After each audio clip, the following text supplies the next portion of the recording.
देखिए, ये सारे वो लोग हैं जो राजनीति करने का दावा करते हैं पीड़ित शोषित वर्गों की, सामाजिक न्याय की, बराबरी की, और सत्ता के लालच में कुर्सी पाने के लिए, मंत्री संतरी बनने के लिए बैठ गए ऐसे लोगों के गोद में जिनकी सामंती सोच है, जिनकी बराबरी में कोई विश्वास नहीं है, तानाशाही वाला एटीट्यूड है। तो जो दर्द दिया है उन्होंने, झुक के योगी जी को उनसे बात करनी पड़ी, उनको सेठना पड़ा, अपने ज़िले में झेलना पड़ा। तो वो दर्द अब धीरे धीरे निकल रहा है, क्योंकि सत्ता पाने के लिए जो ताना बाना बुना गया था, थोड़े दिन के लिए समझौता किया गया था, वो बहुत दिन तक चलने वाला नहीं है। कि गोरखपुर की लड़ाई है क्या ये? आपने जिस तरह से बात की योगी जी को जो गोरखपुर के स्थानीय पॉलिटिक्स की ओर इशारा कर रहे हैं मेरे ख्याल से आप। नहीं, मैं स्थानीय पॉलिटिक्स की बात कर रहा हूँ, और स्थानीय से बनके प्रदेश बनता है और प्रदेश से देश बनता है। अगर योगी आदित्यनाथ की सीट पहली बार उपचुनाव में समाजवादी पार्टी के सिंबल पे कौन जीता? संजय निषाद जी का बेटा जीता। किसी मजबूरियों में, हताशा निराशा, केंद्र के दबाव में उसको पार्टी में ले लिया गया। खैर, समाजवादी के साथ धोखा हुआ, हमने मदद की थी, हमारे साथ धोखा हुआ, लेकिन शायद योगी जी को पसंद ना आया हो। तो अब जो दिल्ली लखनऊ की लड़ाई है, उसमें इसी तरह के तो लोकल बैट्समैन ढूंढे गए हैं। कोई दिल्ली वालों का है तो कोई लखनऊ वालों का है।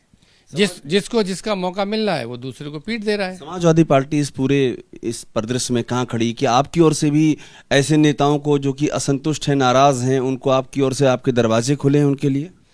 नहीं, हमारा मानना ये है कि जिस जनता को सपने दिखाकर, झूठे वादे करके, हम लोगों पे झूठे आरोप लगा के, बांट कर, आपस में लड़ाकर साथ ले गए थे, ये समय है उसके सामने सच्चाई लाने का। और अच्छी बात है, कुछ उनकी लड़ाई से आ रही है, कुछ हमारे प्रयासों से आ रही है, और वो सच्चाई साथ आएगी तो जनता हमारे साथ आएगी, तो फिर बाकी जिसको आना जाना होगा वो करता रहेगा। मेरा स्पेसिफिक सवाल है, क्या इन लोगों के लिए जो बीजेपी से नाराज हैं, आपके दरवाजे खुले हैं क्या? उसमें विधायक कई सारे हैं, इसलिए पूछ रहा हूँ, सहयोगी भी हैं।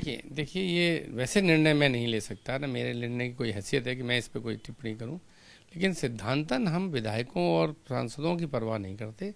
हम अपनी पार्टी का जनाधार, वोट शेयर, इसको बढ़ाने में विश्वास रखते हैं। हमारे लीडर का अच्छा ट्रैक रिकॉर्ड रहा है विकास करने का, लोगों को जोड़ के साथ लेके चलने का, सामाजिक स्वीकार्यता है, अच्छा सोवर फेस है। तो ऐसी परिस्थितियों में जब सब कुछ अच्छा है तो जनता हमारे साथ आएगी, तो कुछ कोई आए जाए वो फर्क नहीं पड़ता। लेकिन इस पर अंतिम निर्णय तो हमारी पार्टी के राष्ट्रीय अध्यक्ष ही लेंगे। लेकिन समाजवादी पार्टी बिल्कुल परेशान नहीं है किसी विधायक को तोड़ने के लिए, सांसद को तोड़ने के लिए।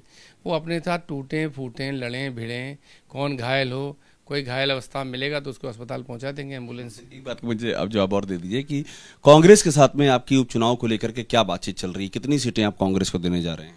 कांग्रेस और हमारी मित्रता है, सैद्धांतिक रूप से भी हम बहुत सारे विषयों पर सहमत हुए हैं जब चुनाव लड़े हैं।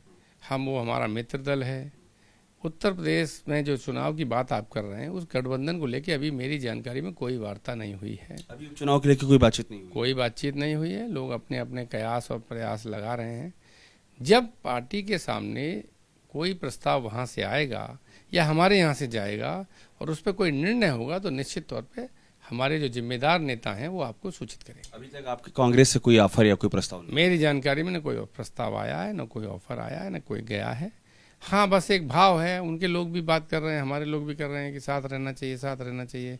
किस तरह रहना चाहिए, बातचीत अभी नहीं हुई। किस तरह रहना चाहिए, किस फॉर्म में रहना चाहिए, क्या फॉर्मूला होना चाहिए, इस तरह की कोई चर्चा मेरी जानकारी में अभी नहीं हुई।